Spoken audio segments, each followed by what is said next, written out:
when neo-colonialist agents roam freely on our lands, overthrowing and assassinating progressive leaders and replacing them with reactionary puppets who help to achieve diabolical agendas in Africa, Caribbean, South America, Asia, the Middle East, and black communities everywhere, while holding the lives and the progress of our people. The Congo.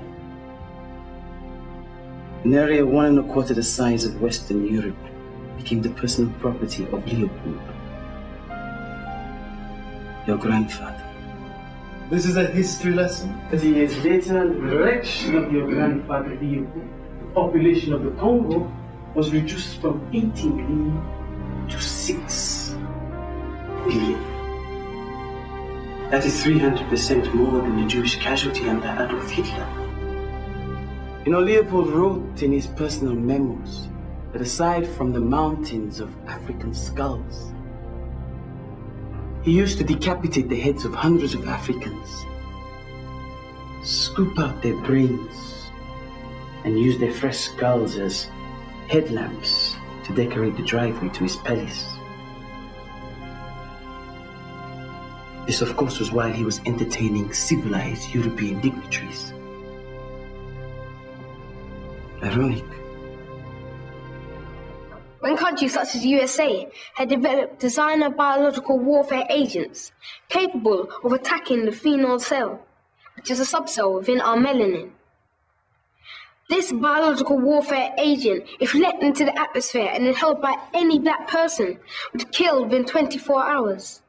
While a melanin-deficient person, meaning white or near white, may suffer at the worst of migraine headache that will last half that time.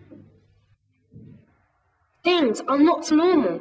Mr. Rothschild, chairman of Anglo-American Financial Group, or should I say the laundry house for over 60% of money embezzled from my people by our corrupt puppet leaders. Please do not attempt to touch that machine in front of you, otherwise the next shot will be fatal.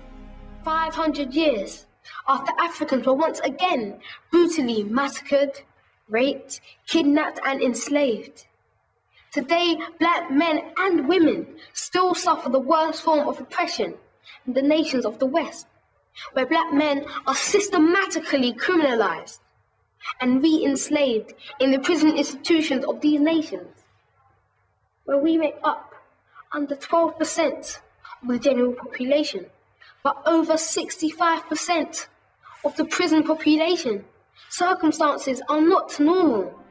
In about 5 minutes, you'll make your ransom call. You'll threaten to execute one hostage every half an hour until you receive millions of dollars in non-traceables. The release of some so-called political prisoners of war, a helicopter, and a jet with enough fuel to take you to some paradise island. I know you must have had someone on the inside or you wouldn't have got this far. Oh, and by the way, would you care to know that Mr. Leguabe's children made it home safely? And you,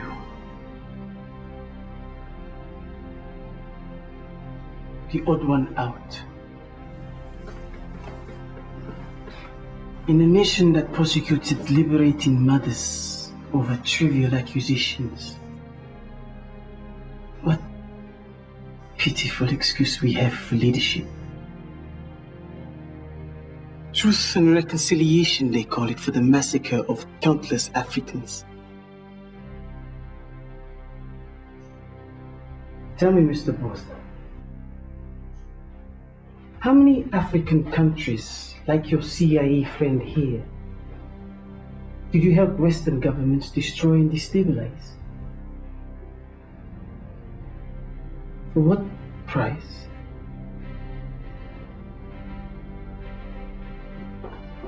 $10, $20 million? Oh, but there are only Cathars, right?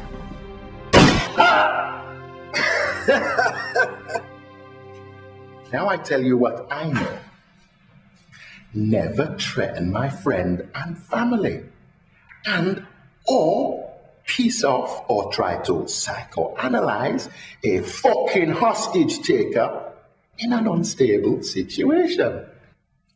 I want our input to reflect the aim of the group. Pure Pan-Africanism. But there is a flip side.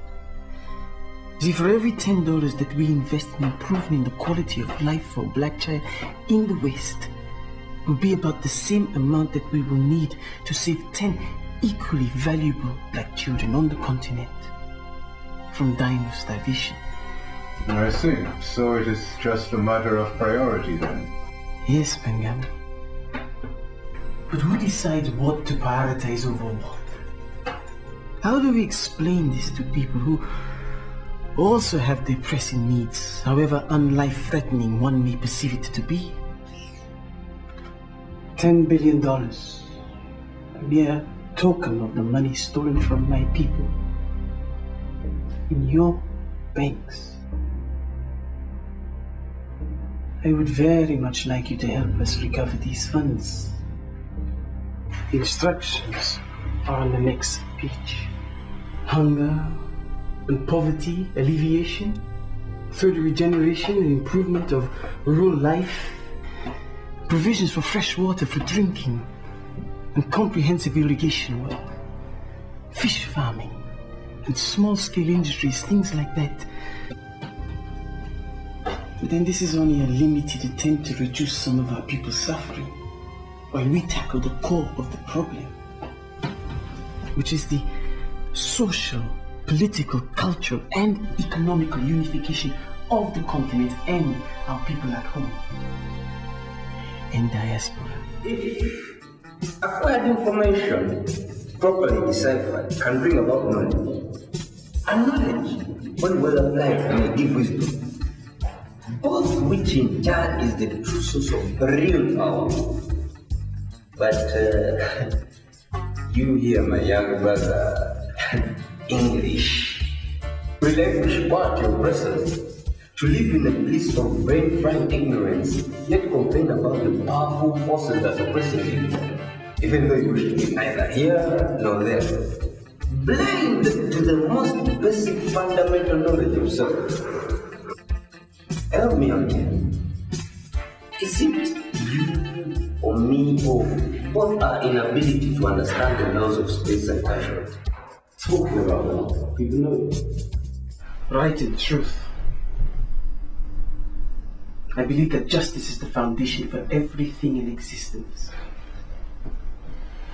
I believe that you both have a valid opinion.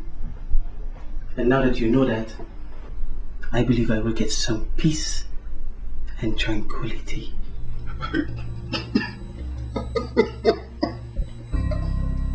I think she's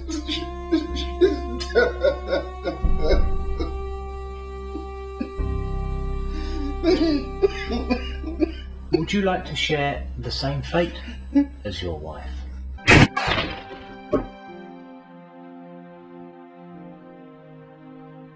Would anyone else care to tempt fate?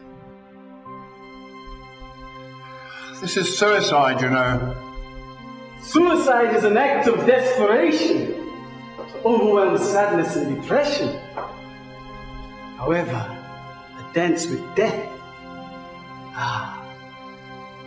that is heavenly.